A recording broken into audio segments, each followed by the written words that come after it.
Fred Matiangi, the former Interior Cabinet Secretary, is preparing very much for 2027. The rumors have it everywhere that he's preparing to run for the 2027 elections, whereby his name might appear in the ballot. You've seen the likes of Gashawa saying that they want to make friends with Akina Kalonzo Musyoka, they want to make friends with Fred Matiangi, they want to make friends with Natembeya of Western, they want to make friends all over the country to lead them in the 2027 general elections.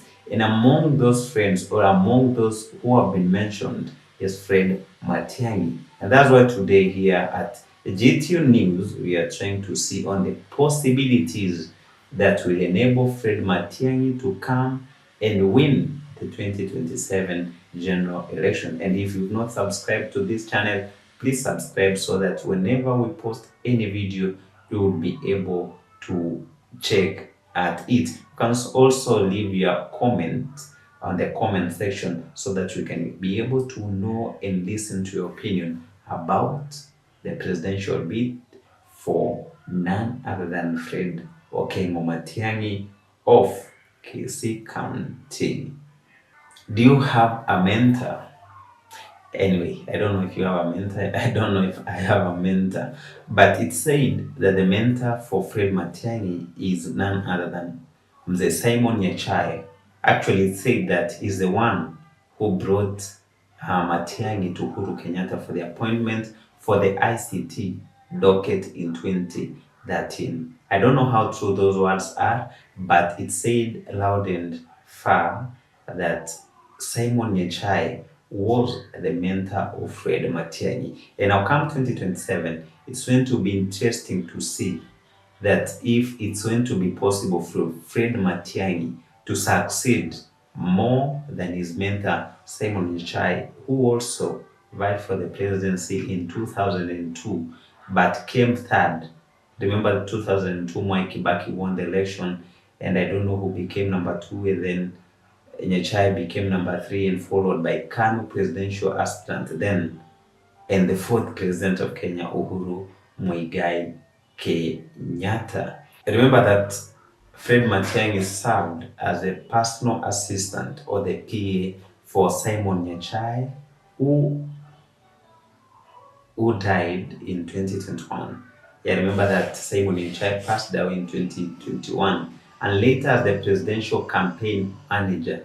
So one, he became the personal assistant of Simon Nyachae, and 2, became the presidential campaign manager in 2002 for the wealthy politician who then ran the presidency of Kenya using the Ford Kenya party. So there are these things that I want you to get. That one, Fred Matiangi was the personal assistant of Simon Nyachae, and later he became his presidential campaign manager in 2002 when Simon Nyachae was looking for the elections in Kenya using the political party of Ford Kenya. Now, although Simon Nyachae did not win the presidency, his political party, Ford Kenya, was able to get 15 parliamentary seats using that political party. So he followed Mwai Kibaki, who won, and then Nyachae came number 2, and then Uhuru Muigai Kenyatta was coming there. Now let's continue on and see what are these things that perhaps will make Fred Matiangi a president come 2026. Now, Dr. Fred Matiangi has made a name because when he was the cabinet minister, people used to term him as an assertive cabinet ministry.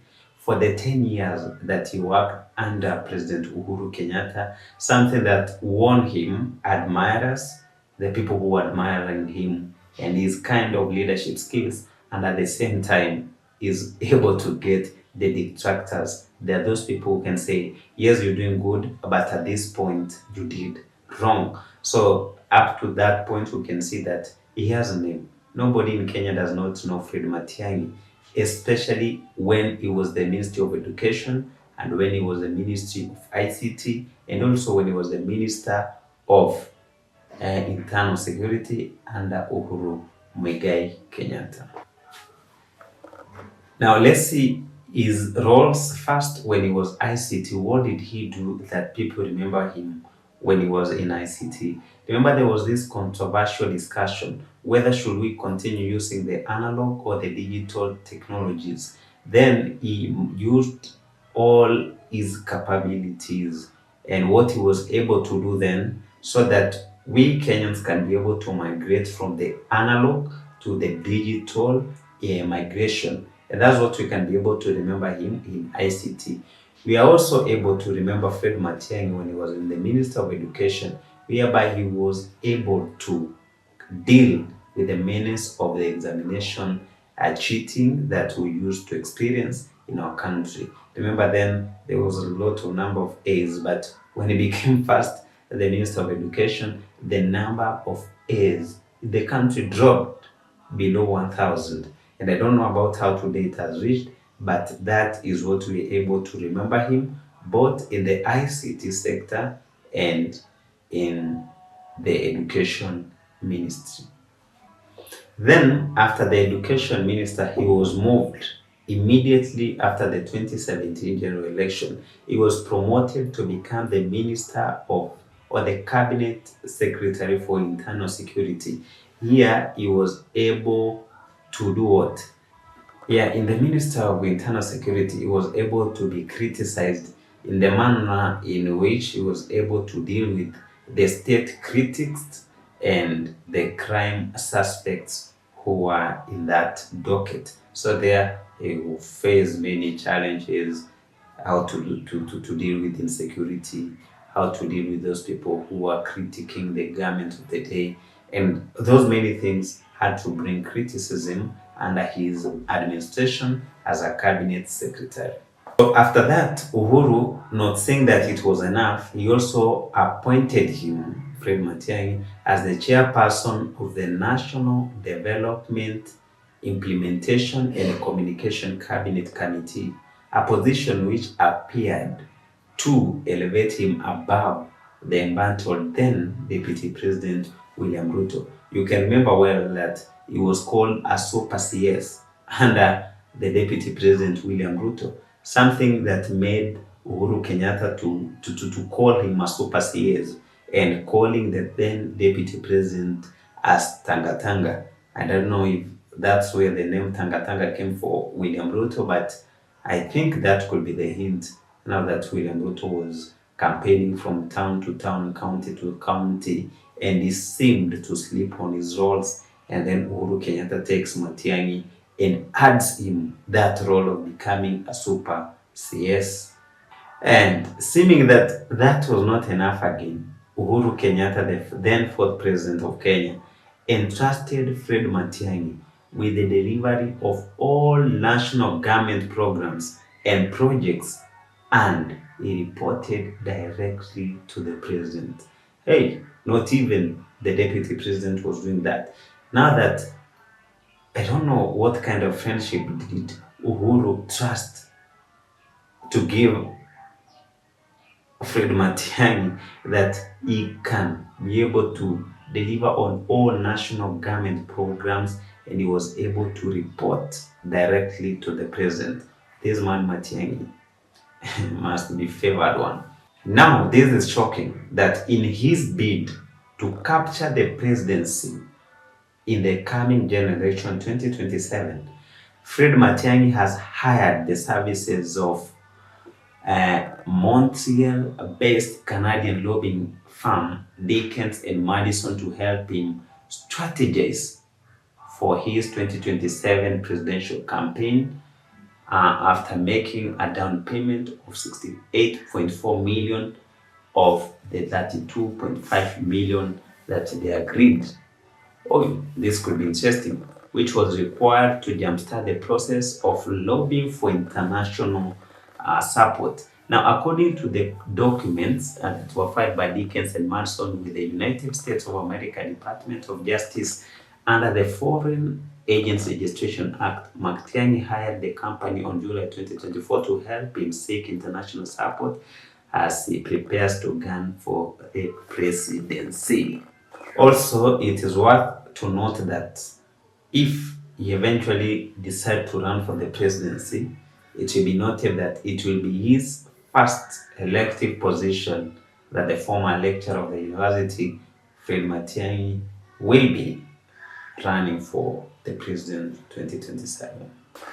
Now, Kisii Senator Richard Onyonka has said that Matiangi stands a good chance of being elected the sixth president of Kenya, arguing that President Ruto is beatable at the ballot, having made very many mistakes, and the 2 years are not enough for him to remedy the situation.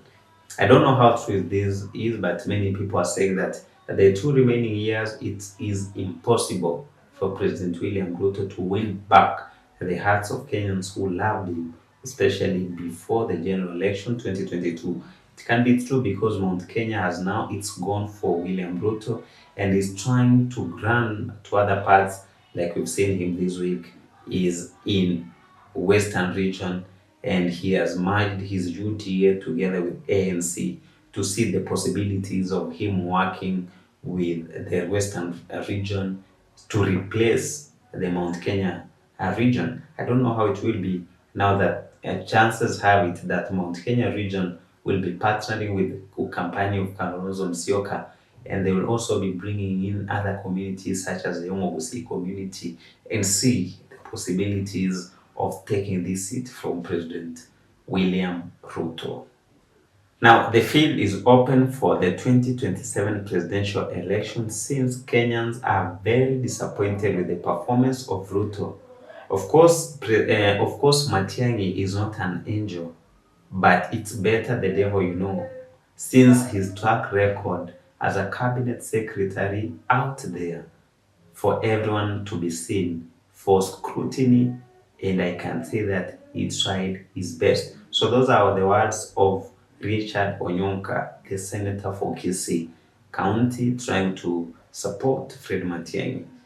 Now, the Senator Onyonka was saying that that was a claimer, not his words, but a claimer for the members of the Gusii community to have their own political party, and that if Matiang'i forms his own political party or gets a chance in an existing party, the community is ready to rally behind him to the last man. So, meaning that the Gusii community are ready to support their own Fred Matiang'i to the last minute if he decides to run the president come 2027.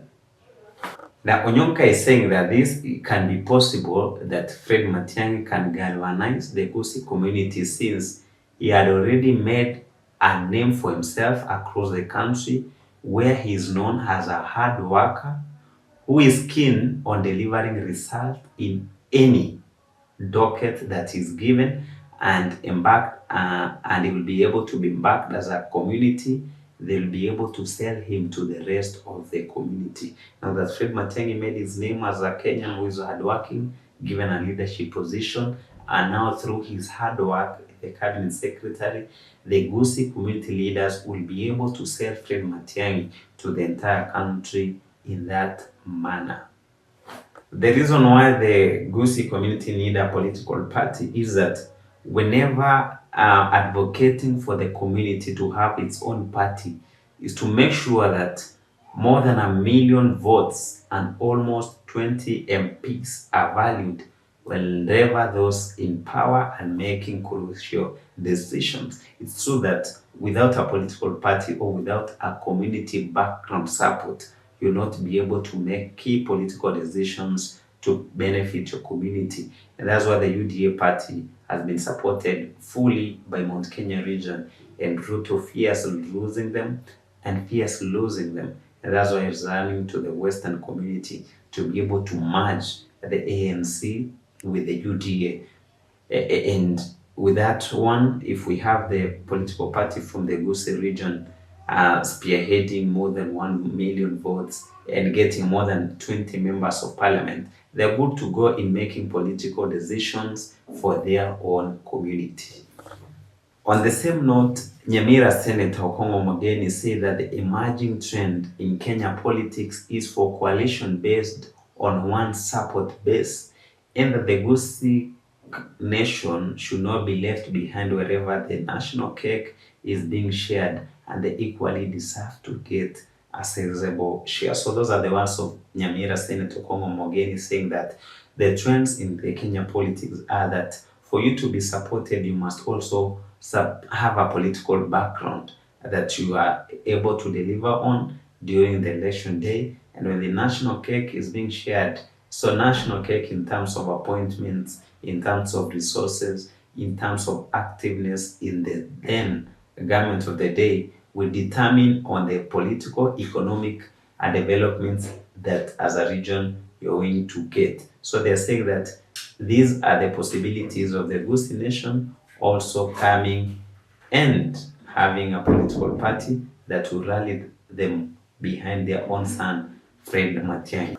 Now, the first thing that Matiangi should do is to engage with the community and its political leaders so that we can decide the way forward. Nobody can dispute that he has performed well during his time in the cabinet, but he needs to sell his agenda to the community and its leaders. It's true that Matiang'i has been silenced for a long time. He has never been seen in Gusii region for a period of time. In fact, other leaders saying that they have never seen him. So the first thing he want to do is going to do if he's serious about running the president come 2027 is that he's going to come and engage with the community and engage with the political leaders, with the professional bodies, with the community at large, so that they can see on the possibilities of supporting him come at the 2027 general elections. So those are words which have been encouraged by Joash Nyamoko and many other leaders from the Gusii region who's recently saying Simbarati also talking about Fred Matiangi come 2027, and we've seen many others. Now, the UPA political party leader, Amos Nyaribo, they say that they are keen to shed the tag of being a Gusii region party and acquire a national image. It silently said that the UPA party is Matiangi's political party, but others are also saying that's a political party for Nyera Governor Nyaribo. We don't want to know, I don't know how much the truth it is, but we want to see what will be happening going forward. So in a nutshell, we're seeing on the possibilities of Fred Matiangi becoming a presidential aspirant come 2027, and before that he needs a minimum of 2 years to run in the country, to make friendship with other communities, to make coalition with other political parties, and a match is needed. So for all this, Fred Matiangi should come out clear openly now to declare his candidature. But again, in politics, you must not believe something until you hear it, because rumors in politics are not far from the truth. So his right hand man could be giving hints that is coming, is coming. We've seen Rigathi Gachagua giving hints that they went to look for friends across the country. They went to look for Natembeya of Western, they went to look Kalonzo of Kombani region, they went to look for Fred Matiangi of Kisii and other leaders from the country. So that does not mean that Matiangi is not interested. The fact that he has not said himself. Also, we have the body language of other politicians. Now that Mount Kenya does not want to be termed as that they only want leadership in every position. So it could be a deal for them that they get another community, give them the presidential seat, and then they take the deputy president, and then they support him in the exchange of coming years. I don't know how. Let me know your opinion in the comment section so that I can be able also to make a video on the same. But I don't know if it's going to be a dream come true come 2027 for Fred Matiangi to win the presidential election. Thank you for joining. My name is Emmanuel Bosile.